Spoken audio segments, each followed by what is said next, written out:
बिहार के हैं हम, पर हमको बिहारी मत कहना, क्योंकि समाज में ऐसा फैला है बदहाली, बिहारी होना हो गया है गाली। बिहार एक ऐसा राज्य जहाँ के लोगों को बिहार के बाहर सबसे ज्यादा बुरी तरीके से ट्रीट किया जाता है। बिहारी है वो, उसके चाल चलन से मतलब उसके कपड़ों से थोड़ा या उसकी बातचीत से भी पता चलता है। मैं बिहारी लगता हूँ? नहीं, अभी नहीं दिख रहा हो वैसे जो बिहारी होता है। रोटी होती जब टीका वीका लगा लूंगा, लिट्टी चोखा खाऊंगा साले कान के नीचे। 1-2 महीना से कौन सा गुटखा खाते हो? कितने का आता है? 3 रुपया। बिहार ना, अगर आप बिहार के बाहर ये बोल देंगे कि हम बिहार से आए हैं, तो हो सकता है वो आपको घर देने से मना कर दे, हो सकता है कि वो आपसे शादी करने से मना कर दे, और ये भी हो सकता है कि वो आपको किसी भी सरकारी स्कीम में इंक्लूड ना करे। यहाँ पर काम करना है तो उनको असमिया सीखना पड़ेगा। हाँ, हम बिहार में जाकर नहीं बोलेगा ना, तुम बिहारी मत बोलो, हम बोलेगा आप बिहारी। क्यों बिहार के लोगों को बिहार के बाहर इतना बुरा ट्रीट किया जाता है? अगर आप किसी भी कॉमन इंडियन से पूछेंगे कि बिहार के लोग होते कैसे हैं, तो वो आपको बस एक जवाब देंगे कि वो बिहार के जो लोग हैं वो बहुत ज्यादा शॉर्ट माइंडेड होते हैं, बहुत ज्यादा कास्ट डिस्क्रिमिनेशन करते हैं। बिहार है उसके अंदर। The day we remove Bihar from India it will be developed. मुझे जो गुस्सा है ना इस पे, मतलब people have no fucking civic sense. इन्होंने रेलवे की फैन बोल दिया करते हैं। बिहार के पिछड़े होने का एक बहुत बड़ा कारण कास्ट बेस्ड पॉलिटिक्स है। पर क्या है सच्चाई? सच है कि जाति का चुनाव है? क्या ये सच है कि विकास का चुनाव है? क्या ये सच नहीं है कि जाति में विकास है और विकास में जाति है? यही मैं बताना चाहता हूँ आपको इस वीडियो में। दोस्तों, बिहार में कोई भी इंडस्ट्री ना होने का मेनली 2 रीजन है। पहला रीजन ये है कि बिहार का कोई भी एरिया समुद्री तट से कम 500 किलोमीटर से भी ज्यादा दूरी पर है। अगर कोई भी कंपनी मैन्युफैक्चरिंग करके एक्सपोर्ट करना चाहती है तो वो सोचेगी कि समुद्र के किनारे ही वो कोई कंपनी खोले, पर बिहार का कोई भी जिला समुद्र से बहुत ज़्यादा दूर है। पर ये रीजन छोटा है as compare to second reason. दूसरा एक रीजन ये है कि बिहार में पिछले 40 सालों में कोई भी स्टेबल सरकार नहीं रही है। अगर आप 1990 से गिनना शुरू करेंगे तो 1990 में लालू प्रसाद यादव के साथ जातिगत राजनीति की शुरुआत हुई। ये एक ऐसी राजनीति थी जिसमें अलग अलग पार्टी अलग अलग जातियों का साथ पाके सत्ता में आते थे, जहां पे आरजेडी के मेन वोटर्स थे मुस्लिम, यादव और दलित। वहीं पे बीजेपी के मेन वोटर्स थे upper caste Hindus and OBCs. Nitish Kumar की जनता दल यूनाइटेड और राहुल गांधी की कांग्रेस, ये भी आज जातिगत राजनीति पे निर्भर है बिहार के अंदर। अगर लेफ्ट और जन सुराज को छोड़ दिया जाए तो बिहार में शायद ही कोई एक ऐसी पार्टी होगी जो कि जाति के आधार पर राजनीति ना करती हो। लेकिन लेफ्ट का भी जो जनाधार है वो बिहार में लगभग खत्म हो चुका है। अब बिहार की जो मैक्सिमम पार्टी है वो सोचती है कि कैसे न कैसे इन जातियों के लोगों को खुश कर दूं और अगले इलेक्शंस में हम जीत जाए, और इसी के चक्कर में वो लॉन्ग टर्म डेवलपमेंट पे कभी भी ध्यान नहीं देते। एससी, ओबीसी और सामान्य वर्ग के जो गरीब लोग हैं उनका जो आरक्षण है कि हम रिजर्वेशन के खिलाफ नहीं। हम लोग तो जाति जनना, लेकिन 40% लोग आज भी बिहार में कभी भी वोट देने नहीं आते हैं, और इसी वोटर ग्रुप को टारगेट कर रही है जन स्वराज पार्टी। एक ऐसी पार्टी जो कि ना ही जाति की राजनीति करती है और ना ही धर्म की राजनीति करती है। कुछ लोग इसे नया केजरीवाल कहते हैं तो कुछ लोग इसे बिहार में राजनीति की पूरी बदलती व्यवस्था की शुरुआत कहते हैं। आखिर क्या है जन स्वराज और इसके मुखिया प्रशांत किशोर की कहानी? जानते हैं कि बिहार के इस चुनावी अखाड़े में प्रशांत किशोर ये प्रशांत किशोर से कल मोदी आएंगे तो फिर हिंदू मुसलमान करके मोदी करके जाओ। एक समय पर राजनीति पंडित कहलाने वाले प्रशांत किशोर 2014 में बीजेपी को पॉलिटिकल एडवाइस देते थे। बीजेपी को बताते थे, या फिर कहा जाए एनडीए को बताते थे इलेक्शंस कैसे लड़ना है। और 2014 ही वो पहला इलेक्शन था जब किसी भी नॉन कांग्रेस पार्टी ने पहली बार पूर्ण बहुमत से सरकार बनाई। लेकिन लोगों ने बोला ये शायद एक कोइंसिडेंस है, हो सकता है मोदी लहर पहले से ही चरम पे थी और सिर्फ प्रशांत किशोर सारा का सारा क्रेडिट लेने आ गए। लेकिन प्रशांत किशोर का जादू दिखा 2015 के बिहार असेंबली में, जहां पे 2014 में 40 में से 28 सीटें बीजेपी बिहार में जीत चुकी थी।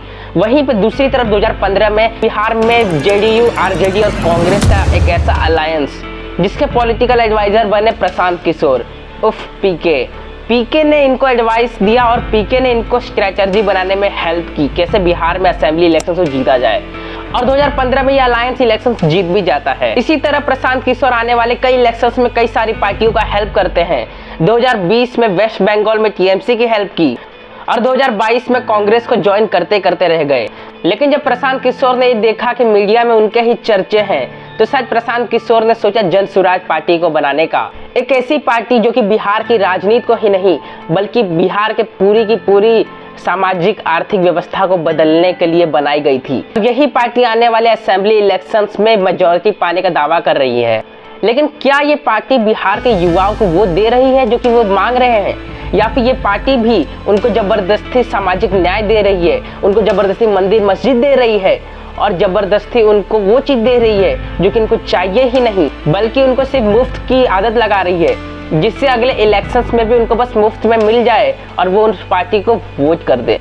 उनका जो आरक्षण है, हम लोग तो जाति जनगणना के पक्ष में हैं।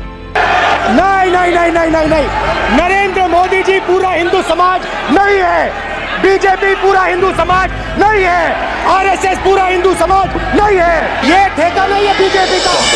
अगर हम बिहार की पॉलिटिक्स के बारे में बात करें तो बिहार में मुख्यतः दो राजनीति है। पहली बीजेपी की हिंदुत्व की राजनीति, जिसमें वो हिंदू मेजॉरिटी को एक तरफ करते हैं और माइनॉरिटी को एक तरफ करते हैं, और दूसरी तरफ बाकी सारी की सारी पार्टीज जो कि जातिगत राजनीति करती है, चाहे वो नीतीश कुमार की जेडीयू हो, राहुल गांधी की कांग्रेस हो या फिर लालू प्रसाद यादव के आरजेडी ही क्यों ना हो। लेकिन अगर मैं ये कहूँ कि पिछले कुछ सालों में एक तीसरी तरह की भी आइडियोलॉजी फेमस होने लगी है, तो ये बिल्कुल भी गलत नहीं होगा, जिनकी आइडियोलॉजी ही सिर्फ जन कल्याण की होती है और एक स्टेट को और ज्यादा प्रोग्रेसिव बनाने की होती है, वो ज्यादा ग्रो कर रही है एज कम्पेयर टू ये धर्म और जाति वाली पार्टियां। ये जानते हैं कि बिहार के इस चुनावी अखाड़े में प्रशांत किशोर से पर ये जानने से पहले कि वो इलेक्शन जीत पाएंगे कि नहीं जीत पाएंगे, हमें ये जानना पड़ेगा कि वो है कौन। आज से 10 से 12 साल पहले तक प्रशांत किशोर एक पॉलिटिकल एडवाइजर थे जो कि एनडीए बीजेपी के लिए काम करते थे और उनको पॉलिटिकल स्ट्रेटजी बनाने में हेल्प करते थे, क्योंकि ये दौर था मोदी लहर का।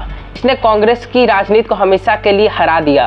543 में से बीजेपी 282 सीटें जीतकर सबसे बड़े दल के तौर पे उभरी और इसका एक बहुत बड़ा श्रेय मिलता है प्रशांत किशोर को। फिर समय आता है 2020 के वेस्ट बंगाल असेंबली इलेक्शंस में, जहां पे नरेंद्र मोदी और अमित शाह ये दावा कर रहे थे कि 200 सीटें आएंगी और वो बहुमत में आ जाएंगे, और वहीं दूसरी तरफ प्रशांत किशोर जो कि वेस्ट बंगाल में टीएमसी को एडवाइस कर रहे थे और उनको स्ट्रेटजी बनाने में हेल्प कर रहे थे, वो ऐसा दावा करते हैं कि बीजेपी अपने दम पर 100 सीटें भी बंगाल में नहीं जीतेगी, और यही होता है, बीजेपी 77 सीटों पे खत्म हो जाती है। 2022 में प्रशांत किशोर कांग्रेस ज्वाइन करने वाले थे, पर क्योंकि पीके का ये कहना था कि सारे के सारे जो डिसीजन होंगे वो खुद लेंगे, लेकिन ये चीज हो नहीं सकती है कांग्रेस में, क्योंकि जो सारे के सारे फाइनल डिसीजन होते हैं वो गांधी परिवार लेती है, ये तो पूरी दुनिया जानती है। 2023 प्रशांत किशोर की लाइफ का एक बहुत बड़ा यूटर्न, जब वो बिहार में पार्टी खड़ी करते हैं जन स्वराज पार्टी, और इसी 2 पीढ़ियों के बच्चे बिहार में गलत शिक्षा व्यवस्था की वजह से पढ़ लिख नहीं पाए हैं, और इसी व्यवस्था को बदलने के लिए प्रशांत किशोर बिहार में पिछले 2 सालों से लगातार घूम रहे हैं और यात्राएं कर रहे हैं। इन यात्राओं में उन्होंने बड़े बड़े मुद्दों को टच किया, चाहे वो बेरोजगारी का मुद्दा हो या फिर वो स्कूल्स का मुद्दा हो या फिर बिहार में आने वाली हर साल बाढ़ हो जो कि लाखों और हजारों बिहारियों की जान ले लेती है। जैसे जैसे प्रशांत किशोर बिहार की छोटी से छोटी प्रॉब्लम को टच कर रहे थे, वहीं पे बिहार में वो लगातार ज़्यादा से ज़्यादा पॉपुलर होते जा रहे थे।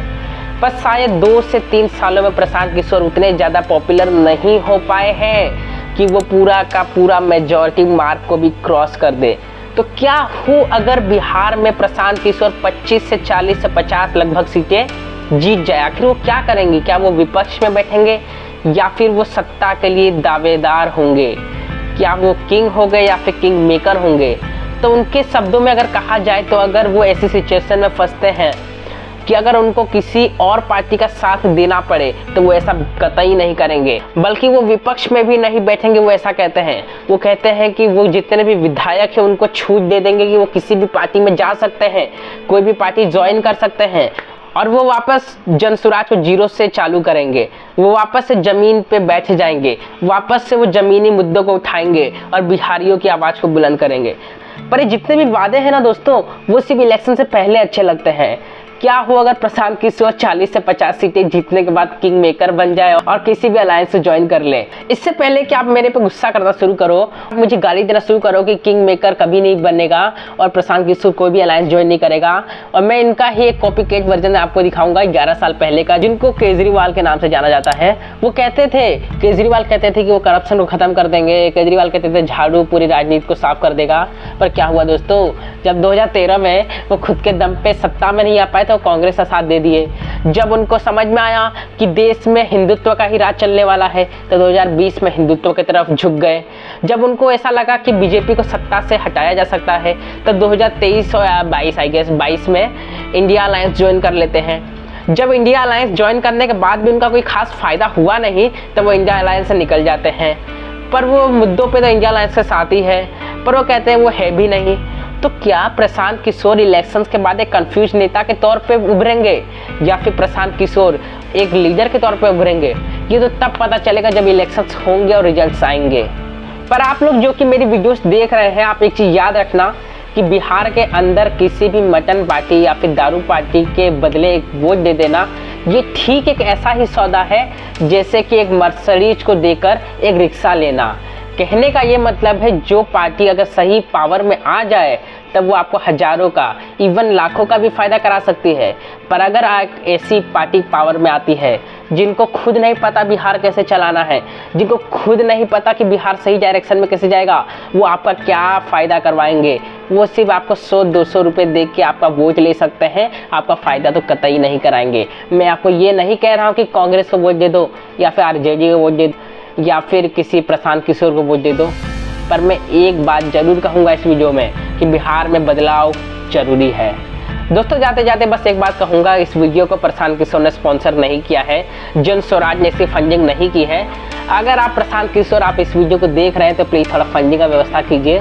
एट फाइनल अगर आपको ये वीडियो पसंद आई है तो लाइक कीजिए, सब्सक्राइब कीजिए, और अगर आपके पास धन दौलत थोड़ा ज़्यादा है तो मैं डिस्क्रिप्शन बॉक्स में UPI ID दे दूँगा, आप थोड़ा हेल्प कर सकते हैं हमारी, ताकि हम ऐसी वीडियोस बना सकें, क्योंकि हम इंडिविजुअल तौर पे बड़े बड़े न्यूज़ चैनल्स का मुकाबला नहीं कर सकते हैं जो कि ऐसी फेक न्यूज़ चलाते हो और फेक सर्वे को चलाते हो जिनका ज़मीनी मुद्दों से दूर दूर तक कोई लेना देना ना हो।